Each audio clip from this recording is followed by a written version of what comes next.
Menntamálaráðuneytið og Fjársýslan þurfa ofta að senda fólki pening og þá send á okkur greiðslubeiðni yfirleitt frá ráðuneytinu og það sagt að þessi þarf að fá svona styrk og svo þarf að náttúrulega senda framlög og aðra greiðslu sem að eru í rauninni ekki vegna einhverja venjulegra reikningsviðskipta.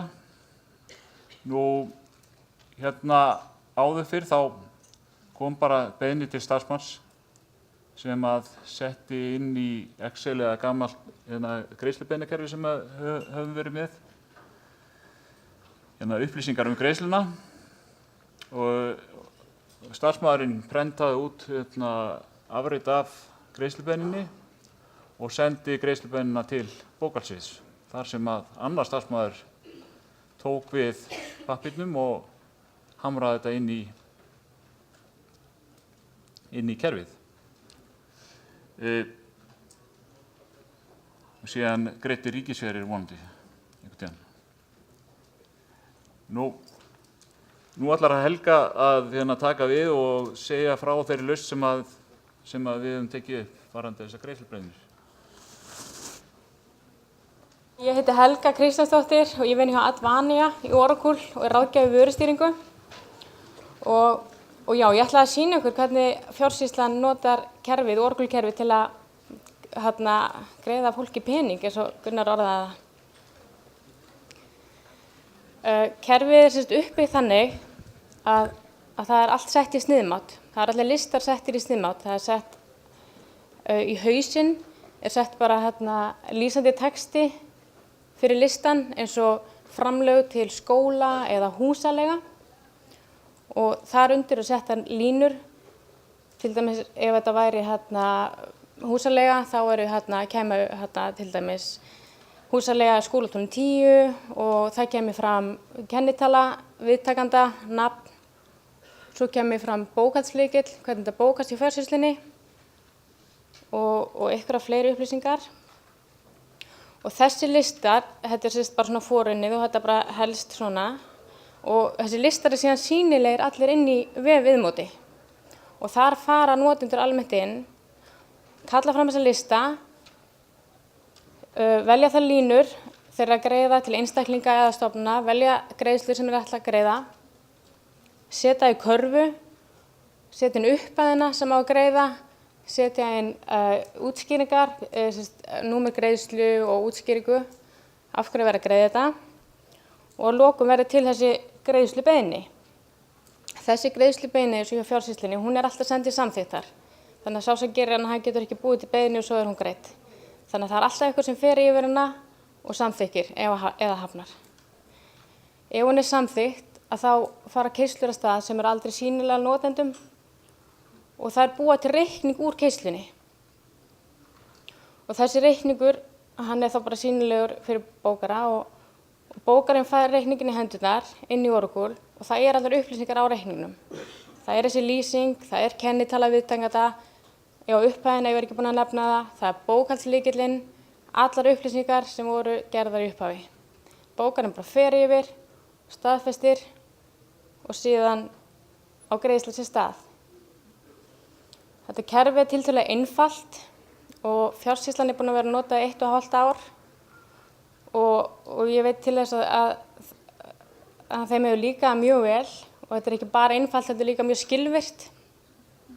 Og eins og Gunnar kom inn áðan þá er menntamálaráðuneytið að nota líka, þau eru að greiða styrki og listamannalaun og ég veit að þau eru mjög ánægð með þetta kerfi líka. Og ég tel þetta kerfi nýtast öllum þeim stofnunum sem er að greiða einhvers konar svona greiðslur eða styrki af einhverjum toga. Ég verð hérna í dag ef þið viljið eitthvað að nálgast með að ræða þetta kerfi, annars er netfangið mitt helgakr@advania og ég er sem sagt bara búin núna, krakkar, og ég ætla að gefa Unni Guðlaugsdóttir núna ljóðið, hún ætlar að fara í bankaástemmingar, hún er vinnur í Advania líka. Takk. Komið sæl. Ég heiti Unnur Guðlaugsdóttir eins og Helga sagði og flesta stofnanir og mörg ykkar annist bankaafstemmingar í bókhaldi Oracle. Hvernig þið gerið það? Þið margir eru færa þetta út í Excel og vinna þetta þar, aðrir nota gamla gula pennan. Svo eru einhverjir sem eru farin að nýta sér lausn Oracle sem heitir CE bankaafstemmingakerfið. CE bankaafstemmingakerfið hvað er tæknið að fyrirtæki án smá vandamála? Á þetta ekki að virka? Nei.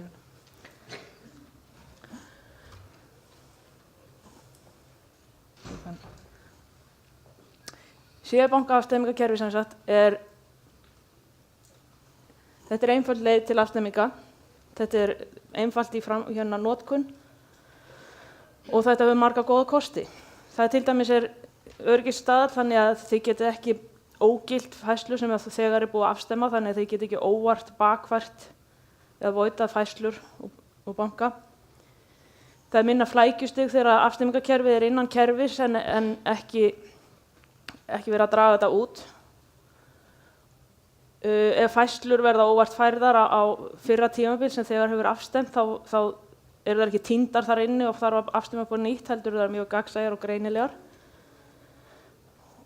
Og lokum þetta kerfi hefur verið í notkun í drjúgan tíma. Fjársýslan notar þetta, Háskóli Íslands og fleiri stofnanir.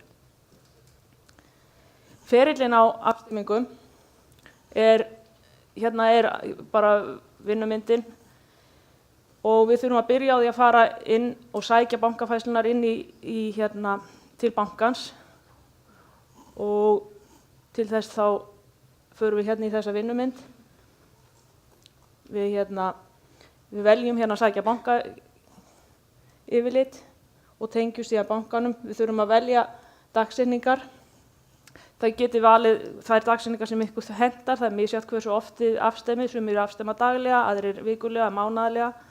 Ég mæli ekki með að afstemma sjaldnar það en það er alveg hægt að velja árið. Flestar stofnanir margar stofnanir eru með fleiri en einn bankareikning, þannig að það er hægt að setja upp óteljandi bankareikninga fyrir hverja stofnun en þið þurfa að velja hvaða bankareikning þið eru að vinna með þetta skipti og síðan sækið þið í bankan. Þegar skráin er komin yfir er hún sýnileg þarna og við þurfum að keyra hana þaðan yfir í vinnuumhverfið og það er gert með einfaldri keyrslu. Þarna, úr þessari keyrslu þá getum við líka látið hana afstemma allar þær færslur sem afstemmast automatískt. Það er líka hægt á öðrum stað í ferlinum og ég ætla að sýna ykkur það síðar. Og þarna í þessari mynd þá getum við líka kallað fram og skoða hvaða færslur koma úr bankanum, hvað var eitthvað í skránu og hvað var í skráni og þá sýna þessi svona, þetta er bara ámóta óskup venjulegt bankayfirlit. En þegar við erum búin að sækja bankafærslurnar, búin að færa þær yfir, þá þurfum við að fara og vinna með þær þar. Og það er bankareikningur, yfirlit og afstemming, förum þar inn. Og þá finnum við þarna, en og aftur þurfum við að velja bankareikningin. Við þurfum gjarnan að afmarka okkur til þess að fá ekki allt og langa lista. Þegar við höfum klárað að afstemma bunka, þá getum við merkt hann lokið þannig að við getum afmarkað okkur, ég ætla bara að sækja lista sem eru opnir. Og við gerum það þarna.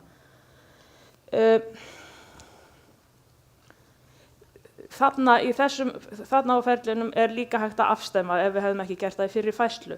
Við gerum það með því að upp á valstíkuna þá sækjum við þarna sjálfvirk afstemming og þarna kemur upp glugginn með tímabilinu sem við erum að vinna með. Ég er að vinna með mánuð í þessu tilfelli og við keyrum þessa keyslu og hún keyrist bara. En þegar að henni lokinni þá höldum við áfram inn. Ég gleymdi að segja ykkur með afstemmingarnar að þessi sjálfvirk afstemming, hún tekur vel flestar keyslur úr AP-kerfishlutunum og úr AR-kerfishlutunum en GL-færslunar eru aðeins viðkvæmari því að þær koma í raun ekki sjálfvirkt inn í kerfið úr frá bankanum, heldur eru þær handslegnar og það þarf að varast að slá ekki inn rekstrarviðfang í bókunarstreng, alls ekki slá kennitölu í bókunarstreng banka, en hins vegar ef þið sláið kennitölu í mótbókun bankafærslunar, að þá á hún að afstemmast út sjálfkrafa í þessari keislu. En svo höldum áfram, hérna er síðan yfirlitsmyndin okkar sem sýnir okkur stöðun á bunkanum. Efst er bankanúmerið, tímabilið, dagsetningi sem við erum að vinna á. Hérna sjáum við færslurnar, við erum með þarna uppástöðu, úttektir, innborganir og lokastöðu. Þarna sjáum við mismun sem er eftir, hvað er eftir óunnið í þessum bunka og það eru þarna 14.516 krónur og á baku það liggja 9 færslur sem á eftir þá að vinna með manuált. Og við veljum að fara inn í línur og hérna fáum við, og ennþá erum við bara að sjá þær færslur sem að komu úr bankanum. Þetta eru staðan á línunum, þetta eru þessar 9 línur. Ég var vísu aðeins búin að leika mér að því áður ég tók þessa mynd, ég var búin að bæta þarna við að afstemma þannig að þið sjáuð hvaða upphæð hefur afstemt á móti bankaupplýsingunum sem er dálkurinn við hliðina. Hérna sjáum við stöðun á hverri færslu. Efstu stöðun þá eru óafstemt, næstu er í stöðun afstemt eins og við sjáuð. Villumerkingar notum við til dæmis ef að færsla fer inn og út úr banka, hún hefur verið leiðrétt í bankanum og er ekki bókuð í bókhaldi. Þannig að við þurfum að geta losað hann út þó að við höfum ekki til að jafna hann á móti. En nú viljum við ná í bókhaldsfærsluna sjálfar og afstemma á móti og hérna eru tiltæktakinn og þá erum við farin að leita að bókhaldsfærslunum. Og ef við vinnum gjarna með það tímabilsveið eins og í heilum mánuði, við getum sótt þannig að við erum að leita bara einni stakkri færslu, við vitum úr AP-kerfinu, en þarna vel ég bara þá kerfisluta sem að skila inn færslum í bókhaldi þessum tímabili.